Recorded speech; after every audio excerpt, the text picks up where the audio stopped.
Here comes Specter. Now, what can they do? They say no one's been allowed to read it. She goes, oh, that sounds reasonable. Make them read it. Because the crowd's going, no, and they look scared. Now, listen to what Specter says, and everybody goes wild. We'll do that after the break, get Mike's take on it. But see, this is why I kept saying we are change and 9/11 truth and all this is so big. As soon as the public saw us, myself going back all these years ago, videotaping my own confrontations, bringing up, once the public learns how to do this, it's over. It's over. So no wonder Bush had people hide with wheelchairs in alleys to run wheelchairs into us and scream, they've attacked my daughter, because they were trying to demonize us, but they've been caught now. So this is so exciting. We'll be right back after this quick break. The people are awakening. Ha-ha! All right, here's Alan Specter coming up, taking the microphone away from Health and Human Services Secretary. And the public doesn't buy his bull for a second. Here it is. My practice, when you have a bill, and we have a lot of them that are 1,000 pages, is to take my tax staff and we divide up the bill. We have to make judgments very fast. We give about...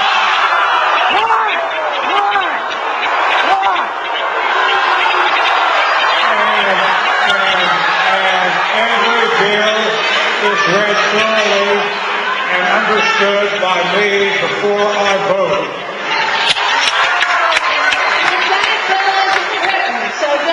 Look at them desperately going, we want to euthanize you. We want government to control you. Hammer and sickle.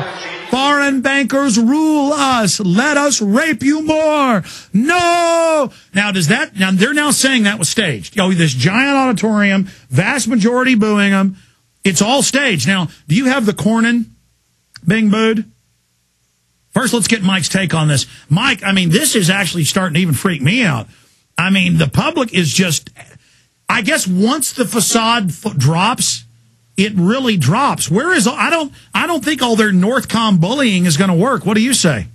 No, it isn't. Admiral Isoroku Yamamoto made an observation about Americans just before the attack on Pearl Harbor. Said America is a sleeping giant. They're very slow to anger, but once you get them there, watch out. And I think we're there. I think we're really there. I'm listening to these crowds.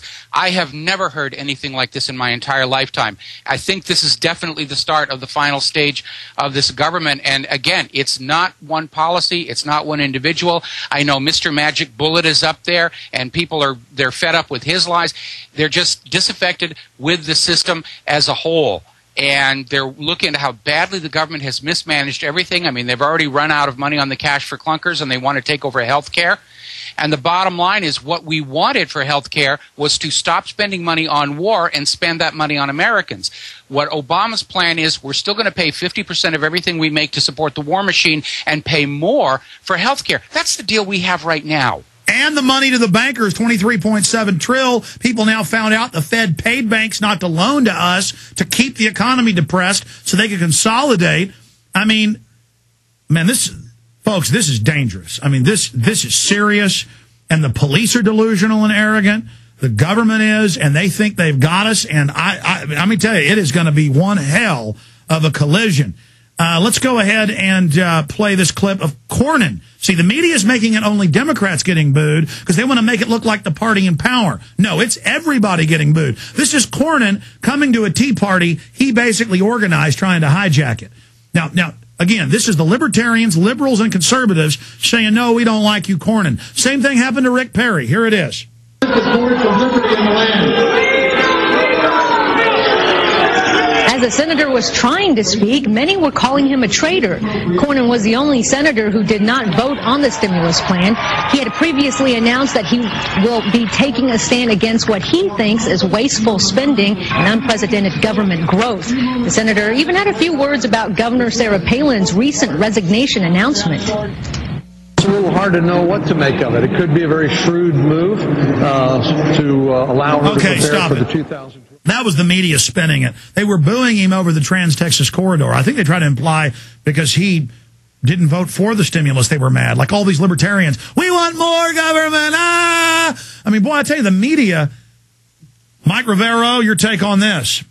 Do you remember during the aborted attempt at a coup d'etat in Iran where the corporate media took pictures of a pro-Ahmadinejad rally and they captioned them as anti-Ahmadinejad, and we caught them on it, and BBC was forced to apologize? We're seeing the same thing all over again. They're hearing all this screaming, and they're trying to say, okay, what do we want to portray the American people are against, and we'll put that label on there. And they're completely misrepresenting what all of this anger is about. Because I may have to replay that because I meant to play a Patriots Raw footage and then we play a newscast. But it's kind of good we did because unless I missed that, was the media acting like the Tea Party was mad because they wanted the stimulus? Something like that. I mean, it's almost a joke. It's like they're trying to show the crowds, raise our taxes, raise our taxes. And, you know.